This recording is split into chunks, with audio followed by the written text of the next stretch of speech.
Show. Bora então. Freezer na tomada serve muito bem para um único propósito: preservar qualquer coisa perecível de Pra desligar micro-organismos de e dia da e ligar atividade de de suas noite. enzimas. Nele a gente pode guardar carnes, vegetais, líquidos e qualquer coisa que você possa imaginar. Um freezer fora da tomada, por sua vez, não tem a mesma capacidade de congelamento. Agora, diferente da sua versão funcional, ele serviu muito bem para outro grande propósito: o de ter se tornado um dos maiores memes do nosso Brasil. Ele desliga esse freezer aqui. Como eu falei. Pra economizar energia, ele desliga o freezer. Esse foi o primeiro episódio da segunda temporada de Pesadelo na Cozinha. Fábio, o dono do Pé de Fava, conta pro Jacan que ele deixa seu freezer desligado metade do dia para economizar um pouco no final do mês. E em troca, ele recebe olhares de nojo, apontadas jogadoras e com certeza o grito mais famoso do nosso chefe favorito. Você é a vergonha da profissão. O Pesadelo na Cozinha foi criado para ajudar alguns restaurantes que estão com algum problema muito grande, desde chefes babacas, funcionários esquisitos ou só uma montanha de dívidas que não acabava mais. Então a gente deve 28.500. Quanto a gente factura? Mais ou menos 16, 17 mil. Vamos fechar porque a gente está falido? Realmente a gente está falido. O Jacan então ia até esses restaurantes e mudava a cozinha, mudava o cardápio, restaurava o design do local, ensinava boas maneiras para os donos e para os cozinheiros, e após um último teste, ele via se o local tinha realmente melhorado, e então colocava a sua famosa plaquinha de aprovação. Este restaurante superou o Pesadelo na Cozinha. Agora, eles podem até ter superado o pesadelo, mas eu não sei se eu posso dizer o mesmo sobre a falência. Realmente a gente está falido. De 2017 pra cá, 24 restaurantes foram visitados pelo Jacan. Desses 24, 10 continuam abertos, mas 14 acabaram falindo. Isso dá uma média de aproximadamente 42% de sucesso do programa e 58% de fracasso. E para um reality que prometia salvar o restaurante da falência e dar um fim nesse pesadelo, os números não estão batendo muito bem. Ai, deixa eu fazer um adendo. É porque é complicado, né? Pensa, você tá lá na sua casa, aí você liga lá e tem um programa falando sobre o restaurante da esquina da sua casa. Aí você descobre que o restaurante da esquina da sua casa era simplesmente podre. Aí você fica tipo, puta que pariu, eu já comi lá antes. Que desgrama que é essa? Aí tá. Mas aí pensa, o Jacan foi lá, deixou o restaurante bonito, refez o cardápio, tudo bonitinho, tudo lindo, tudo maravilhoso. Porém, o dono é o mesmo? A equipe, muito provavelmente, é a mesma. E não significa, sei lá, que de fato ali vai se tornar um restaurante melhor.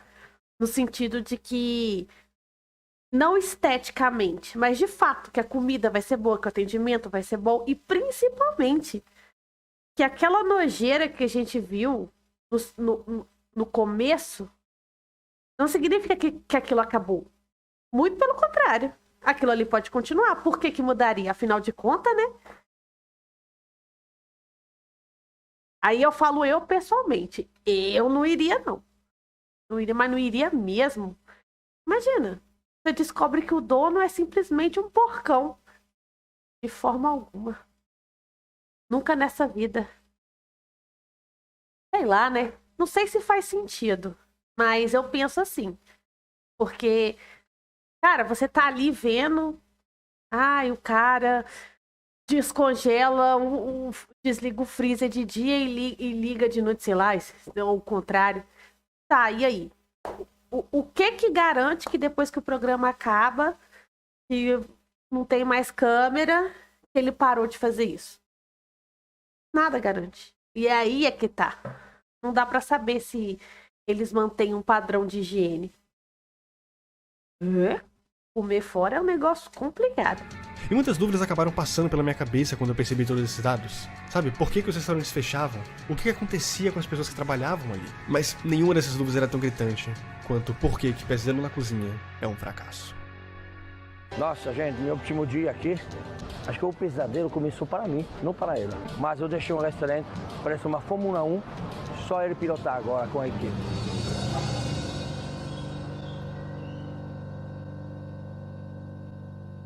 Uma youtuber que eu gosto bastante, a Gabi Belli, postou há um mês um vídeo intitulado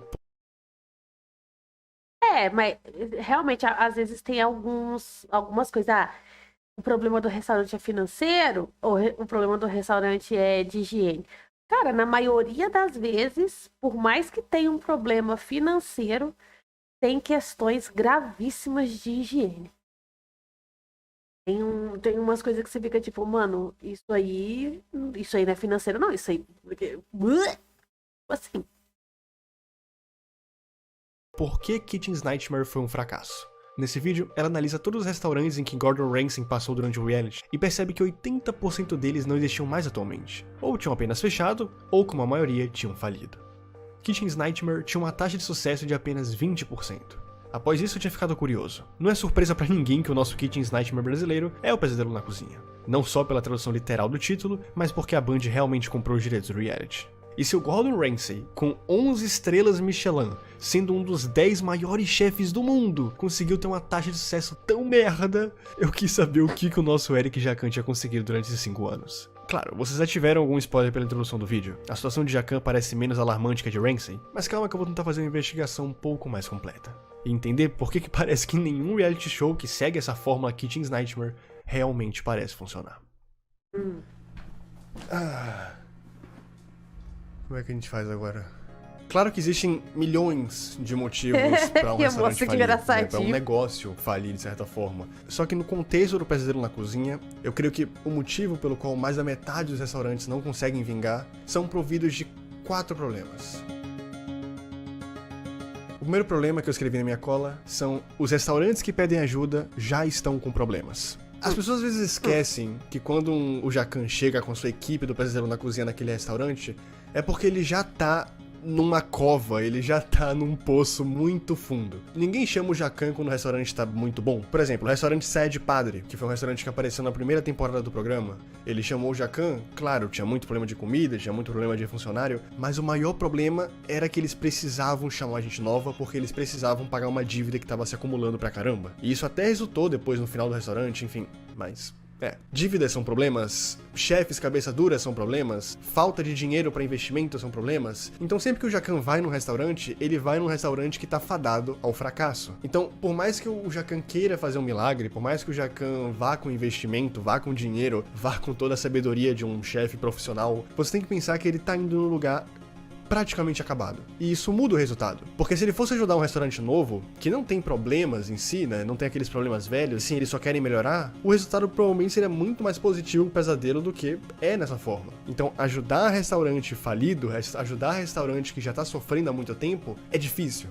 E aí que a gente vai pro segundo ponto, que é um dos mais importantes, que é a falta de planejamento. O Jacan, ele pode ir lá, ele pode dar um menu novo, ele pode reformar. Não, que nem...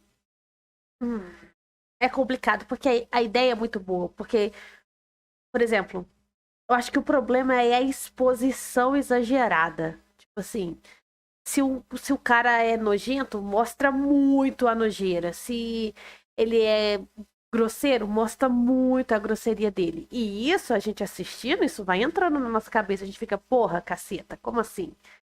Mas antes dele falar sobre o planejamento, deixa eu falar também, né? Porque... vamos ver se os nossos pensamentos estão alinhados. Porque eu acho que o rolê principal também é que eu assisti a alguns episódios, não vi muitos não. Mas tipo assim, a maioria, a pessoa que cozinha não é um chefe de cozinha. Aí ele quer ensinar um prato que é digno de um chefe de cozinha. E com técnica e não sei o que, e blá blá blá.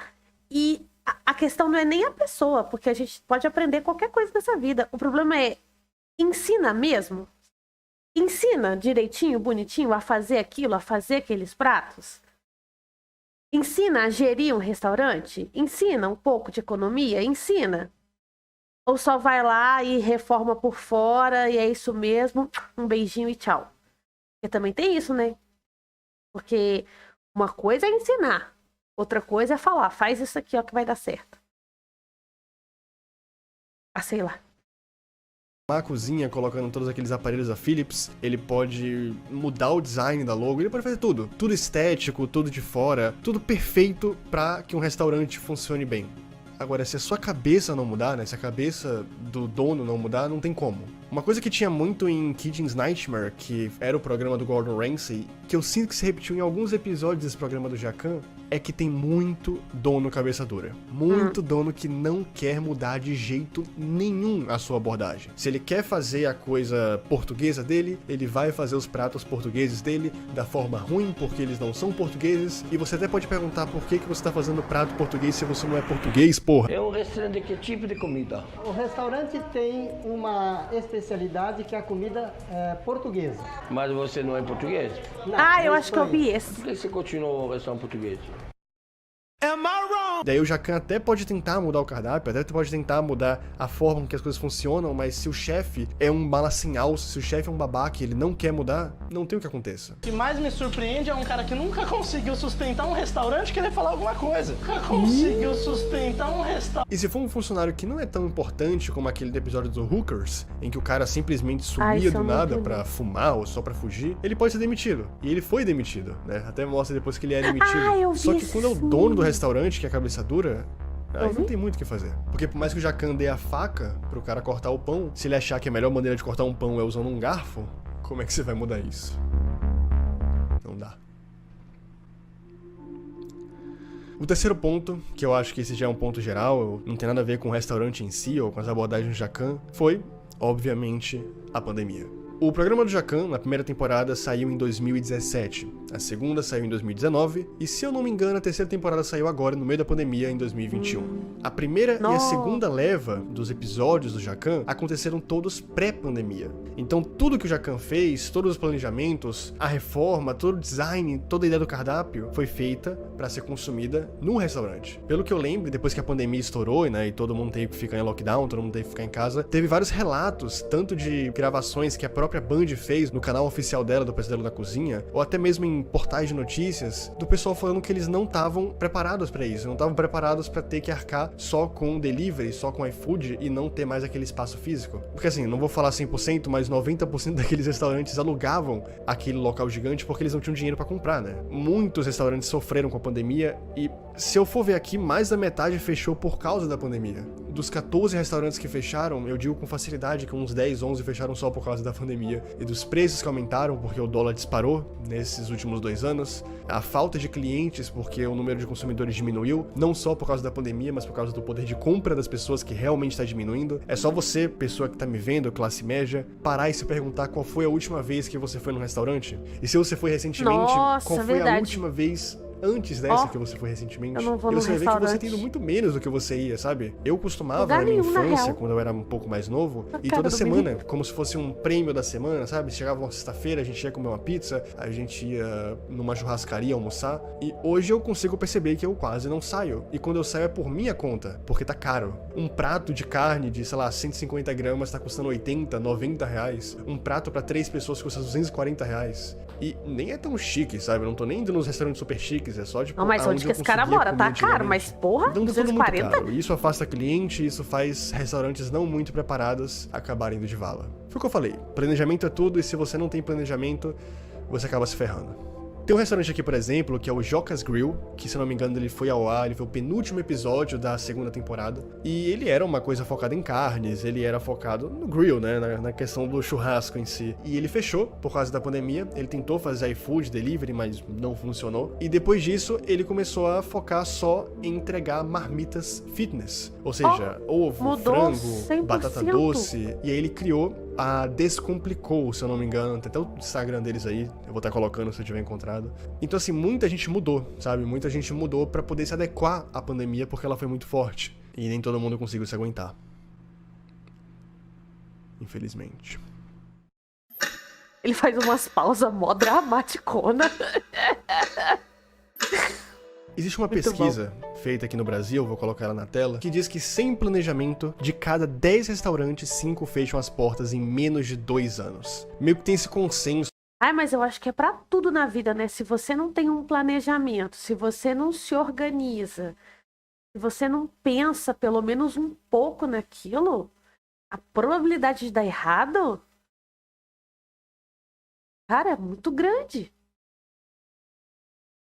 E tipo assim, quando você pensa num negócio, requer um investimento. Você vai pôr um dinheiro ali, um dinheiro que não tem uma previsão certa de retorno. Ah, sei lá, viu? Eu acho que sim, o planejamento. Porque tem gente que fala, né? Não, o negócio é meter a cara. Tem que meter a cara. Tem que levantar cedo, fazer acontecer, porque a vida é assim. Não, gente, a vida não é assim, não. A vida podia ser assim, mas hoje em dia não é mais, não. O mercado tá aí, é muito concorrido. Então, gente, eu não sei o que eu tô falando, não, hein? Deixar isso claro aqui. Isso aqui no Brasil, não só de restaurante, mas de negócios mesmo, que metade dos negócios novos fecham em menos de 2 anos. E dizem que mais ou menos 75% a 80% desses negócios fecham em menos de 10 anos. Não, sim, claro, tem que ter os dois, isso aí é óbvio, né, pô? Tipo, você tem que meter as caras, bater no peito e ir fora. Só que sem um planejamento, pode dar errado. Assim que como com um planejamento pode dar errado também. O que eu tô falando é que é bom você ter mais ou menos ali uma ideia. Igual, eu vou... Gente, eu trabalhei num lugar que vendia açaí. Eu gostava do meu chefe? Claro que não. Mas isso não tira o mérito da pessoa dele. De que, tipo assim, ele teve a coragem mesmo, alugou uma loja minúscula, levantou as portas, bateu no peito e falou, vou fazer acontecer. Só que no meio disso tudo, o que esse homem pesquisou sobre açaí, sobre receita, sobre marca, sobre isso, sobre preço... Cara, hoje ele simplesmente tem o quê? Acho que são 8 lojas por aí. Assim, do jeito dele, ele se planejou, depois ele arrumou um sócio mesmo, formado, bonitinho, e levantou ainda mais, mas começou ali naquela lojinha. Então, tipo assim, óbvio que você tem que, né, levantar cedo, bater no peito e falar, vou fazer acontecer. Mas você também tem que ter um planejamento, não só ficar contando com a sorte. E é isso. Até porque eu acho que é também muito disso, com o planejamento ali, você vê mais ou menos os seus limites, principalmente os seus limites financeiros, do tipo, o que você pode ou não fazer. Então a porcentagem de restaurantes, né, a porcentagem de pessoas que conseguem manter o seu negócio por bastante tempo, 5, 10 anos, é muito difícil. Sabe? É difícil manter um negócio porque você sempre tem que estar se reinventando, você não pode deixar o seu restaurante diminuir as vendas porque isso é sempre um indício do fracasso. E esse é um dos motivos pelo qual o programa do Gordon Ramsay, ele tem tanto fracasso. Eu falei mais cedo que a taxa de sucesso que o Gordon Ramsay teve no programa dele foi de apenas 20% para 80% de fracassos dos restaurantes que foram visitados pelo programa. Aqui no Jacan a coisa é um pouquinho melhor, 42% se dá bem, enquanto 58% se dá mal. Só que tem um motivo pra isso. O Kitchen's Nightmare, ele começou, se eu não me engano, em 2007 e ele terminou lá pra 2013, 14, 15. Faz mais de 10 anos que o Kitchen's Nightmare começou e faz mais ou menos uns 8 anos que o Kitchen's Nightmare terminou, né? Ele fechou as portas, ele parou de ser exibido. E, pô, o Jacan, ele tá nesse meio há mais ou menos uns 5 anos, desde 2017 pra 2022. Não dá pra comparar. O Kitchen's Nightmare estreou há 15 anos atrás, enquanto o programa do Jacan estreou há apenas 5. E se essa pesquisa que diz que em 10 anos 80% dos restaurantes fecham, né, 70%, alguma coisa desse tipo, tá claro que no final a culpa é a falta de planejamento. O tempo passa, os restaurantes vão fechando e isso acontece naturalmente. Não precisa de uma pandemia, não precisa de um chefe cabeça dura, por mais que isso ajude bastante. As pessoas só não têm planejamento. As pessoas só não conseguem acompanhar as tendências, os trends, e ao longo dos anos elas vão... Às vezes o que seria legal nesses programas também seria oferecer alguma coisa a longo prazo. Tipo assim, você vai lá, você vê de qual é o do restaurante, você muda esteticamente, você muda o cardápio, e aí, além disso, você treina aquela equipe. Você treina um gerente para ser gerente, você treina uma pessoa para gerir aquele lugar, você treina a caixa, o garçom, a pessoa que ali vai ser o chefe de cozinha, você dá um curso, alguma coisa, para que a longo prazo aquela pessoa possa também ter um chão para pisar depois que o programa acontece. Porque é isso, a galera acha que é só vir aqui, reformar tudo, deixar tudo lindo, tchau, tchau, gente, pegar as coisas e ir embora. Mas não, tem que ter uma gestão ali. Então acho que às vezes o mais legal desse programa seria se ele oferecesse fizesse parceria com qualquer coisa aí pra poder fazer. Ai, Pesadelo na Cozinha tem parceria com o lugar X que oferece curso X e vocês vão ter direito a cursar X coisa durante um ano. Pô, isso é maneiro. Isso é maneiro. E aí te dá um chão ali pra você pisar. É completamente diferente de ir lá, fazer dinheiro com o programa, expor aquelas pessoas e ir embora. E largar a bomba na mão deles. Ah, se vira aí agora.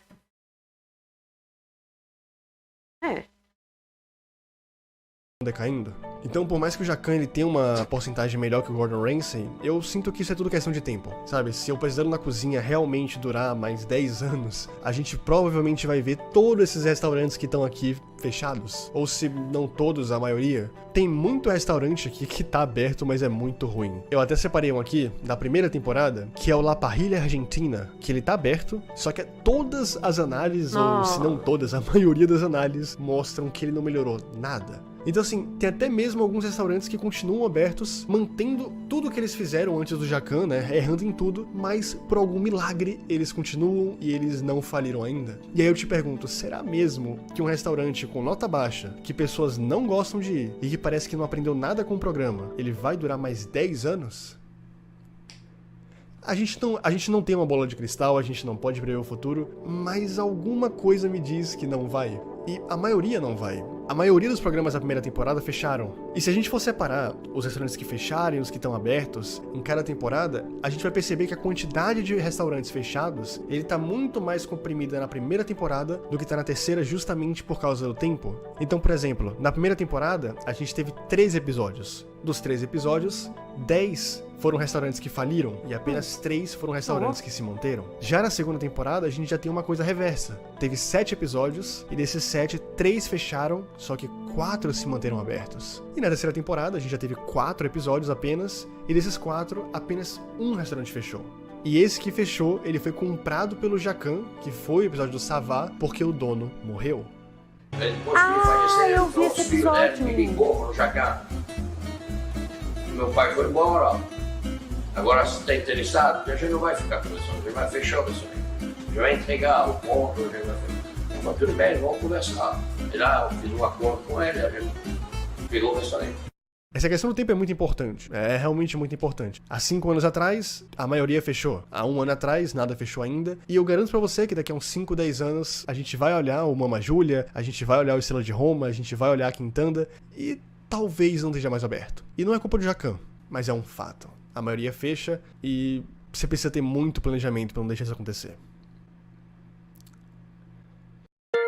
Você queria falar alguma coisa? O Pesadelo na Cozinha pode não ter sido um salvador da pátria para a maioria dos restaurantes, mas é inegável que ele ajudou alguns. E é inegável que por causa de alguns memes e principalmente hype dos fãs, uns estão vivos até hoje e até melhores do que antes. Muitos fatores causam a falência de um negócio, e às vezes esses fatores são mais fortes que qualquer ajuda. E com o tempo limitado que o Jaqen tem em cada estabelecimento, sei lá, menos de 1 semana, ele faz o que pode ser feito. Mas ele não pode pagar as dívidas ou realizar algum tipo de lavagem cerebral para que todo mundo realmente aprenda tudo. Então, ao longo do tempo, se não houver planejamento ou se os donos não conseguirem absorver o feedback passado no programa, os problemas não vão magicamente sumir. Enquanto os restaurantes, aí sim eles vão.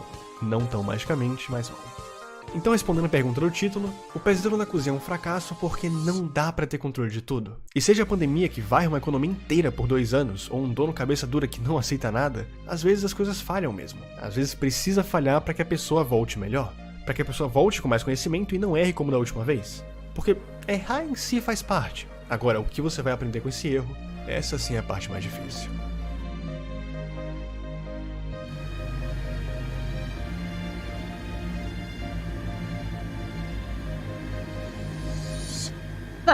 E ele nunca mais desligou o freezer à noite.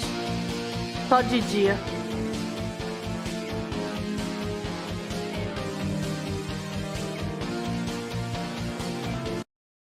Pô, esse moço é tão estranho, mas fala tão bem.